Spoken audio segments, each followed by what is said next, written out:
ကမ္ဘာ့ရေနံဈေးနှုန်းကိုထိန်းချုပ်ရေးအတွက်အင်အားကြီးနိုင်ငံတွေရဲ့ကြားမှာအားပြိုင်နေတဲ့စစ်ပွဲကြီးကပါရှန်ပင်လယ်ကွေ့မှာအရှိန်အဟုန်နဲ့စတင်နေပြီဖြစ်ပါတယ်။လက်ရှိမှာတော့အီရန်နိုင်ငံက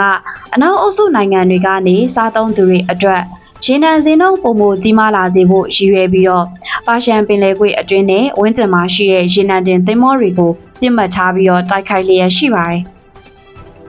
အီရန်ကမ်းလွန်မှာရှိတဲ့ရေနံတင်သင်္ဘော2စင်းနဲ့အီရန်ကမ်းရိုးတန်းအနီးမှာရှိတဲ့ကုန်တင်သင်္ဘော3စင်းတိုက်ခိုက်ခံခဲ့ရပြီးတဲ့နောက်မှာတော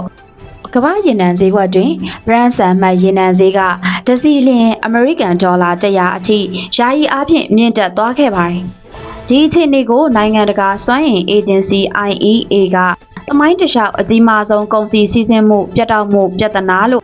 မတ်လ12ရက်နေ့ကအစီရင်ခံစာထုတ်ပြန်သုံးသပ်ထားပါတယ်။တစ်ဖက်မှာလည်းအမေရိကန်ပြည်ထောင်စုနဲ့အစ္စရေးတို့ကအီရန်စစ်ရေးပြစ်မှတ်တွေကိုပြင်းပြင်းထန်ထန်တိုက်ခိုက်နေပြီးတော့တစ်ချိန်တည်းမှာပဲရေနံဈေးနှုန်းမြင့်တက်မှုကိုထိန်းချုပ်ဖို့အတွက်မဟာဗျူဟာမြောက်အရန်ရေနံတွေကနေရေနံစိမ်းစီတန်း400အထိထုတ်ယူဖြန့်ဖြူးဖို့အတွက်အမေရိကန်အစိုးရနဲ့နိုင်ငံတကာစွမ်းအင်အေဂျင်စီတို့ကစီစဉ်ထားပါတယ်။ကမ္ဘာရေနံစီးဆင်းမှုရုတ်တရက်ရပ်တန့်သွားခြင်းကအမေရိကန်စစ်ဘက်အပေါ်ရှောင်လွှဲမရတဲ့ဖိအားတစ်ခုဖြစ်လာစေခဲ့တယ်။ဒီလိုလမ်းကြောင်းတွေပြတ်တောက်နေမှုကြောင့်ပင်လယ်ကွေ့ဒေသရဲ့ရေကြောင်းလုံခြုံရေးကို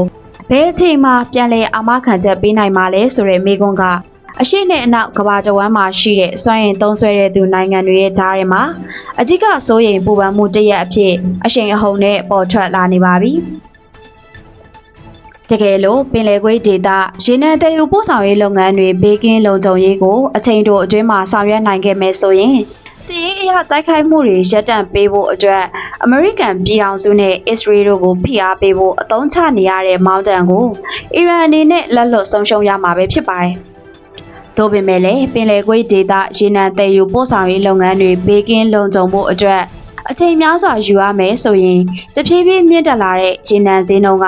စစ်ပွဲရပ်ပေးဖို့အတွက်သမ္မတဒေါ်နယ်ထရန့်ဦးဆောင်တဲ့အမေရိကန်အစိုးရအဖွဲ့ကိုဖိအားပေးလာပါလိမ့်မယ်။အထူးသဖြင့်ဟော်မုတ်ရေလက်ကြားကိုအမေရိကန်ပြည်ထောင်စုကအောင်မြင်စွာဖွင့်လှစ်နိုင်ခဲ့မယ်ဆိုရင်အီရန်နိုင်ငံကဂျင်းတဲ့ချက်ထဲကိုရောက်သွားပါလိမ့်မယ်။ဒီလိုအခြေအနေမျိုးမှာတော့အီရန်နိုင်ငံကစစ်ပွဲအဆုံးသတ်ရေးအတွက်စေဆက်ဆွေးနွေးဖို့စ조사လာနိုင်တယ်လို့ပင်လယ်ကွေ့ဒေသရေနံအခြေခံအဆောက်အုံတွေကိုရသလောက်ဖျက်ဆီးရေးနည်းလမ်းကိုပါအသုံးချလာနိုင်ပါတယ်။ဒီလိုတိုက်ခိုက်မယ်ဆိုရင်ကမ္ဘာရေနံဈေးနှုန်းတွေကမြင့်တက်လာပါလိမ့်မယ်။ဒီအခါမှာတော့အမေရိကန်ပြည်ထောင်စုနဲ့အစ္စရေးတို့ကလည်းအီရန်ရေနံလုပ်ငန်းကိုအေကန်မုတ်ချလက်တုပ်ပြန်တိုက်ခိုက်လာမှာပဲဖြစ်ပါတယ်။မတ်လ23ရက်နေ့မှာတော့အမေရိကန်စစ်ဘက်ကအီရန်ရဲ့ရေနံတင်ပို့မှုအသက်သွေးကြောဖြစ်တဲ့ Kaf ကျွန်းပေါ်ကစစ်ရေးပစ်မှတ်တွေကိုအပြင်းထန်စတင်ပြီးတော့ပုံကျဲတိုက်ခိုက်ခဲ့ပါတယ်။ဒါကအီရန်ရဲ့စီးပွားရေးအထက်အချာကိုဓာတ်ရိုက်ထိပါလိုက်တာဖြစ်တယ်လို့တစ်ဖက်မှာလည်းအီရန်ကဟော်မုတ်ရေလက်ကြားအတွင်ဖြတ်တန်းနေတဲ့ရေနံတင်သင်္ဘောတွေကိုနီလန်ပေါင်းစုံနဲ့တုံ့ပြန်တိုက်ခိုက်နိုင်စွမ်းရှိနေတာကလည်းအဓိကစိုးရိမ်စရာအချက်ဖြစ်လာပါတယ်။ရှေးရင်ကာလတွေတုန်းကအီရန်နိုင်ငံကဟော်မုတ်ရေလက်ကြားအတွင်းမှာရှိတဲ့သင်္ဘောတွေကိုတိုက်ခိုက်ရမှာအမြန်ရေရင်တွေဒုံးကျည်တွေရေငုပ်သင်္ဘောတွေကိုအသုံးပြုခဲ့ပူပါတယ်။အလားတူပဲဟော်မုတ်ရေလက်ကြားကိုပိတ်ဆို့ရမှာလဲမောင်းသူမဲလေယာဉ်တွေကိုအီရန်နိုင်ငံကအသုံးချလာနိုင်ပါတယ်။ဒါကြောင့်ဟော်မုတ်ရေလက်ကြားကိုပြန်ဖွင့်နိုင်မှုအတွက်အမေရိကန်စစ်ဘက်အနေနဲ့ဒရုန်းချေမှုန်းရေးနည်းပညာနဲ့စီးရေးအရာအဆောင်လိုက်လုံခြုံရေးတာဝန်ရယူမှုတို့ကိုတွဲဖက်ပြီးတော့အသုံးချရမှာပါ။တစ်ချိန်တည်းမှာပဲဟော်မုတ်ရေလက်ကြားဒေသမှာအီရန်နိုင်ငံကရေမြုပ်မိုင်းတွေချထားတယ်ဆိုတဲ့သတင်းတွေလည်းပေါ်ထွက်လာခဲ့ပါတယ်။ရေမြုပ်မိုင်းတွေကလည်းဈေးနှုန်းချိုသာတဲ့လက်နက်တွေဖြစ်ပေမဲ့ခြေချောင်းသွားလာမှုတွေကိုထိရောက်စွာနဲ့ပိတ်ဆို့ထားနိုင်ပါတယ်။ဒီရေမြုပ်မိုင်းတွေကိုရှင်းလင်းမယ်ဆိုရင်အချိန်အားဖြင့်လနဲ့ချီကြာမြင့်နိုင်တယ်လို့စီးရေးကျွမ်းကျင်သူတွေကသုံးသပ်ထားပါတယ်။ဟော်မုတ်ရေလက်ကြားကိုပြန်ဖွင့်နိုင်မှုအတွက်အဲ့ဒီရေလက်ကြားကိုဖျက်ဆီးနေတဲ့သင်္ဘောတွေအတွက်အမေရိကန်စစ်သင်္ဘောတွေကလုံခြုံရေးတာဝန်ယူပေးမဲ့အစီအစဉ်တစ်ရပ်ကိုအမေရိကန်သမ္မတဒေါ်နယ်ထရန့်ကအဆိုပြုထားပါတယ်။